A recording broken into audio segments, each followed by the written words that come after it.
ikinamico rangurura usobanukirwe n'imikoreshereze ikwiye y'imbuga nkoranyambaga. Ikaze nanone bakunze b'ikinamico rangurura. Mu gice cy'uyu munsi Kareba akomeje guhitura mugenzi we katamushishikariza gukora kinyamwuga ariko kati ntabikozwa.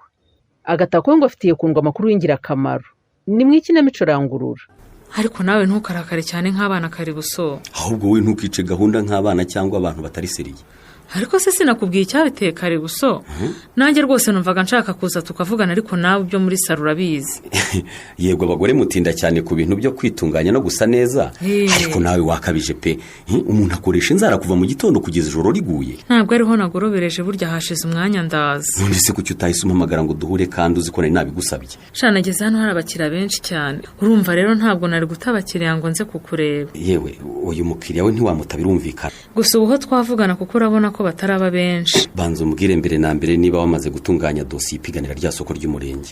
Ese buriya biriya bintu mbijyamo kare buso. Ariko we uzi ko wagira ngo ntabwo uzi icyo ushaka. Amahirwe nk'ariya yo kugemurira umurenge ibikoresho byo mu biro koko urashaka kuyitesha. Uzi ko ririya soko ritsindiye ukirirangiza gutya wahita wigurira akamodoka kawe. Simvuga ko isoko ndibonye bitaba ari byiza. Ahubwo icyo nibaza rirahari koko. Uyu mugorera ritahabaze itangazo se sinarikoherereje kuri telefone yawe. Buriya se niki cyerekana ko ari ukuri? Ntuzi ko bavuga ngo ibintu byose bica ku mbuga nkoranyambaga siko byose biba ari ukuri? Umva werara kandi wararigiboneye n'amaso yawe ukarigisomera nta wundi uri gusomeye koko. Aha muri iyi minsi ibintu byarakaze kare buso. Ni ngombwa gushishoza kuri buri makuru yose ubonye ku mbuga nkoranyambaga mbere yo gufata umwanzuro wo gushyira mu bikorwa ibyayo makuru avuga. Komeza urangare isoko riguceho kandi we uzashiduka ryarifatiwe n'abantu batanakurusha papeteri ifatika. Ese ubundi riratangazo we warikuye kare buso? Ijuru ryiriwe ricicikana ku rubuga nkoranyambaga mpuriraho n'abandi basherisheri bagenzi banjye. Ku buryo se ubu koko nategura dosiye nkajya gupiganwa. Urabura iki ahubwo ngo nkwereke uko dutegura iyo dosiye. Waretse nkakongeramo ikindi se kati. Have kare amatasi abiri y'icyayi nayakiramwa. Washaka akabyeri se? Oya kandi nanone akabyeri wapi kaya masaha. Nyisomye akazi ko uyu munsi naba nkishe. Ugiye gukorera hese uyu munsi? Nabuze agakuru pe. Ahubwo se nta muntu wandangira wampa ikiganiro ko mbona uyu munsi n'ejo nta nkuru mfite. Shaka ati wabuze inkuru koko? Ni impamo y'Imana nayibuze pe. Sinzi ukuntu umuntu avuga ngo yabuze inkuru n'ibibazo biri hanze aho ukuntu bingana. Ubu warebye neza ubona nta kintu na kimwe gikwiye kuvugwaho koko. Noneho nkutegereze tujyane niba hari ahantu wizeye agakuru ka fresh nanjye mfatireho mwana. Uyu munsi ndumva nshaka gukora ibindi bitari ugutara no gutangaza amakuru. Ariko ibiki se kandi bitari ugushaka amafaranga? Uyu munsi napanze gahunda yo kwihugura no kwigenzura kuri amwe mu mahame agenga umwuga w'itangazamakuru kugira ngo hato ntazagirayo ndengaho bikaba byangiraho ingaruka. Ese kare urashaka kuzahagarara itangazamakuru ku isi? Kubera iki se? Ubwo se nk'ibyo burimo ni ibiki? Nguri kwihugura no kwigenzura ku mahame y'umwuga w'itangazamakuru? Uzi ko wagira ngo ntiwaryize muri kaminuza di?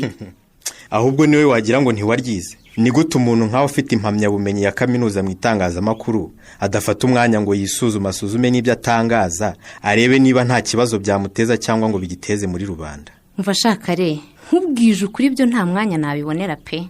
Ubu ngikinshishikaje no gutara no gutangaza inkuru inzamurira abasubscribers zikampa views nyinshi kuko ari byo bimpa amaramuko. Ariko nubwo ushaka amaramuko ukwiriye kuzirikana ko mbere yo kutangaza inkuru ugomba gushaka ukuri ugasuzuma ukongera ugasuzuma neza amakuru yawe mbere yo kuyatangaza ukagaragaza ibitekerezo binyuranye kandi ukirinda kubogama. Ibyo nta mwanya mbifitiye kabisa. Mwana ubwo wakora gutyo ukazabona iki muri iyi minsi koko? Kati ndakumva. Ayo wabona yose ugomba kumenya ko gufata iya mbere mu kugenzura inkomoko y'amakuru no kumenyesha abagukurikiraho ukomora amakuru yawe ndetse no kubaha ubuzima bwite n'icyubahiro cy'abantu cyane cyane abo mu matsinda atitabwaho ari inkingi y'itangazamakuru rikozwe kinyamwuga utagomba kwirengagiza. Akaya ya Shanata nkubonye nagushakaga. Ikaze cyane kandi ahubwo ari njye wagushakaga. Buriya mama y'Imana ndakubonye ndavuga ntize kare busabwiwe n'iki ko mushaka kugira ngo aze mu nzira ngiye gucamo. Niho reka ndeke gushyuha mbanze numva icyo wanshakiraga wowe. Oya nta birenze uticwa n'amatsiko. Nashaka kuguha bya biceri byawe. Ntiwumva rata. Akira ni ka gacumi. Dore nashyizeho n'agacupa ka 2. Hari amafaranga wari undimo ra? Ayo ni komisiyo y'abamukiriya wandangiwe ingurube. yego rata uzi kuri mu bantu bake umuntu arangira abakiriya yagurisha akibwiriza akazana komisiyo. Reka burya umugabo nyamugabo n'uguma ku ijambo. Ariko rero nawe ngo wanshakaga. Urumva nagushakaga ngo uhamagaye kuri telefone nsanga itariho. Ndavuga nti reka nce muri karitsiye yanyu kubw'amahirwe nshobora guhura nawe. Ari amahoro se unshakira. Uzi ko nagushakira iki bise nata? Mbwira ngo uteze amatwi. Umva nyine mbere na mbere do igira hano hino. Do reba ngwino hano nkwereke muri telefone. Uyu mukobwa se nyine murebe niwe nshaka kukwereka. Wamubonye ariko? Namubonye. Reba hano yicaye ku gitanda. Urabibona? Reba hano yambaye akantu k'intuze. Reba urabona? Reba ukuntu se yihengetse. Reba ikibuno. Reba se uyu mwana kwasana wiremye umugani wo wamuhanzi. Jewe nakubwiye ko nzajya nk'uyu ibintu original. Ega masasa nk'ayinyana karibu so we ndashize. None se nata nyumva nk'umuntu nzi neza ujijutse. Nguhuje n'uyu mukobwa urabona utamubyaza umusaruro kuri chano yawe ya Natani TV. Urabona nta kintu yakumarira. Umva shata kimarira se. Umukobwa usa gutyo urabona abora kubyara umusaruro. Ahubwo mpa nimero niba ugifite. Yimereze. Umva nkubwire genda gake nimero irahari ntubigireho ikibazo. Ahubwo se kubizi ko ntajya nkorera ubusa. Nimukorana kuyo uzajya umukuramo mfite hangahe yanjye giye karibuso. Ariko wanze utagira amatsiko wa mukobwa we. Egoko umuntu utagira amatsiko abaho we. None se kundwa nagutumyeho gihe kikoko. None se karenje wari uri mu rugo njyenyine ari kuza natetse ngo njye n'ababyeyi ne bava mu mirimo babona icyo barya. Shange nabitangaza nkumva icyo umuntu ambwira ngasubira guteka nyuma. Use ko watinze cyane usanze amahirwe yarangiye. Oya nawe wimbwira ibyo. Ahubwo nyine mbwira icyo wabonye sha. Ni kaminuza sitanga buruse. Ariko ukunda ibintu byo kwiga pe. Egoko. None se nabikunze nakunda icyagatako. Njyewe bikindangaje imbere ni cash. Niboneye akazi kampa amafaranga maze iby'amashuri byashaka bikarorera. Yaba nako kabonekaga umuntu yashima Imana. Aha, ngira icyo mpa rero nkubwira agakoro keza. Cyerekeranye n'akazi se? Cyane pe akazi kandi keza. Ngaho se nyine mbwira. Doreba. Reba iritangaza umuntu ampaye. Ngo Double D Hotel irashaka abakozi barangije amashuri yisumbuye. Ego mana yanjye iriya hoteli ikomeye kuri irashaka abakozi cyane rwose. Aho gushaka wakwandika ibaruwa vuba vuba ejo tukazarara tuyohereje. Njyewe namaze no kuyandika pe. Umva aya mahirwe nanjye ntabwo yancika pe. Ahubwo se ndakora hehe umuntu niza computer ngo nyandike. Uwandikishije intoki se wabiki ko nanjye nandikishije intoki. Ariko agatako karame iri tangazo ko ridasinyeho. Hoteli bavuga ngo ni inyenyeri yatanga itangazo ridasinyeho. Sinye sivuze iki cyangombwa se uko itangazo ryatanzwe rigakwirakwiza ku mbuga nkoranyambaga ngo ababishaka baze gupiganirwa akazi. Agatako karame ni ukwitonda kuko burya ngo hari abantu batangaza amakuru y'ibinyoma n'ay'ibihuha bagamije inyungu zabo bwite batitaye ku ngaruka byateza ababakurikira. Ku buryo se itangazo nk'iri ryakwiterura rikitura ku mbuga nkoranyambaga ntawe ryanditse. Niko Cyure ubwo si icyo mvuze kidasanzwe ku buryo wanseka bigezaho n'iki kare. Ariko kati uzi ko umuntu atamenya ko wize itangazamakuru neza ntawe utaniye na bantu baryama bakabyuka bisa abanyamakuru pe. Ariko kare uzi ko aba bantu usuzugura ari bo bakorera amafaranga twe turi aho ngo turi mu mahame n'amabwiriza y'itangazamakuru ry'umwuga. Noneho wowe gukora ugendeye ku mahame y'umwuga wize ntacyo bikikubwiye. Amahame ariko amahame iki? Ninjya kuri radio cyangwa televiziyo aho bansaba kubikora nzabikora. Naho igihe cyose nzaba nkiri kuri chano yanjye. Icyo nzajya nshaka ni igitwika kikanzanira views. Ariko iyo telefone isoni ubanza ari yawe. Yo, uzi ko nakomeje kubyumva simbyiteho ngira ngo ni yawe di. Reka numve icyo uyu nguyu yambwira ndabona ntanamuzi. Allo? Yes, allo? Mwaramutseho kati. Mwaramutse neza. Aramutse. Yego, muri bande ko ntabamenye? Ni Ngoga. Gitifu w'akagari ka Bugano. Nashaka ko tuvugana niba ufite umwanya. Nta kibazo twavugana niba bidatinda.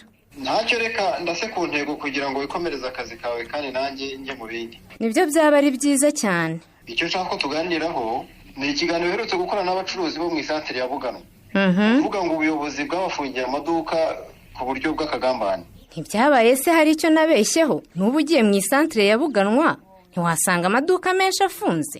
harimo iby'ukuri n'ibitari ukuri. ikitari ukuri ni ikihe se kandi amaduka afunze? mu kiganiro sinacishijemo amafoto y'imiryango myinshi ifunze. gufungwa harimo ifunze kubera ibyo ba nyirayo batujuje, ariko biriya mwavuze ngo abafungiwe bagambaniwe na bagenzi babo ntabwo ari byo rwose. ubwo rero ikosa si iryanjye, kuko nashatse uwo tuvugana ku ruhande rw'ubuyobozi ndamubura, birangira ntangaje ibyo abacuruzi bari bambwiye gusa. niyo mpamvu rero nanjye nguhamagaye uze dukorane ikindi kiganiro kigaragaza ibitavuzwe ku ruhande rw'ubuyobozi. ubuse Giti, ndasubira gushaka abaturage ngo twongere tuganire ku kibazo kimwe? niyo wasubira kuri channel yawe ukavuga uti ku nkuru duherutse gutangaza twasanze ibi n'ibi atari byo, ukababwira icyatumye ari amaduka afungwa, byaba bihagije. kandi nanjye niteguye kuguha ikiganiro kirambuye kuko ayo makuru mwatanze nta kuri kurimo rwose pe. sawa, reka ndebe niba mbona umwanya, ubwo nimbona bikunda ndakubwira.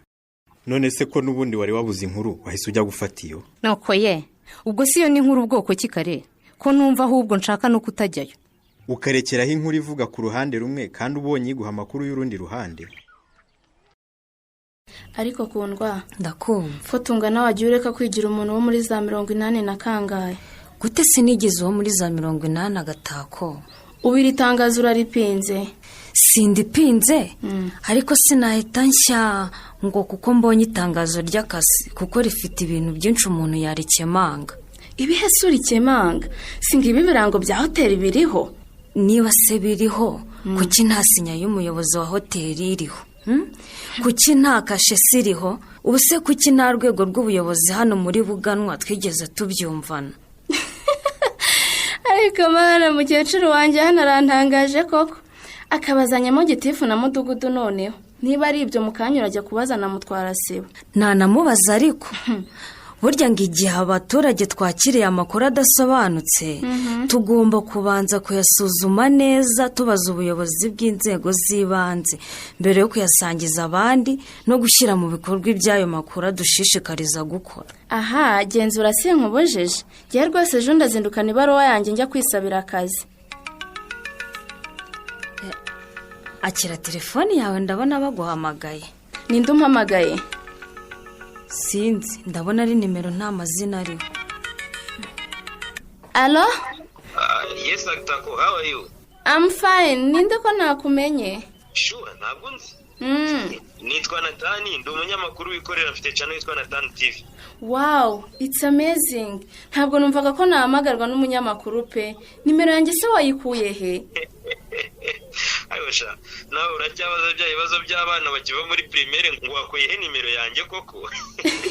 nta kibazo pe, nuko nari ntangaye gusa nibaza ahantu umuntu nkawe yakura nimero yanjye kandi tudasanzwe tuziranye. okay. maze iminsi ndeba amafoto yawe ushyira ku mbuga nkoranyambaga. unamwegereye tugakorana, nshobora kugira icyo nkugezaho. ngaho se shambwira uko tubigenza niba byavamo amafaranga. uzi ubukene afite muri iyi minsi sha? okay, noneho reka nzashaka umwanya tubanze tubonane tuvugane imbona nkubone uko twakorana. none se waje kundeba uyu munsi nimugoroba ko mpari? nako n'aka kanya ushaka waza ukandeba cyangwa ukambwira aho uri nk'aha kwisangira.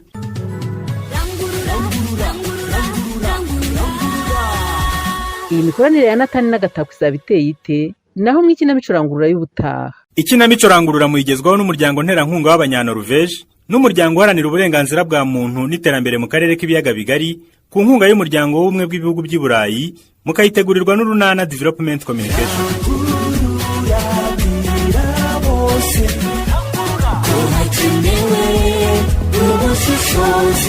ikinamico rangurura ni buri wa gatanu saa 2:15 z'umugoroba kuri radiyo Rwanda. ushobora kandi kuyikurikira kuri YouTube. kwigiraho ni ukwandika ijambo ikinamico rangurura official. uramutse ufite ikibazo cyangwa igitekerezo wifuza kutugezaho, watwandikira ubutumwa bugufi kuri 0785 20 47 54. rangurura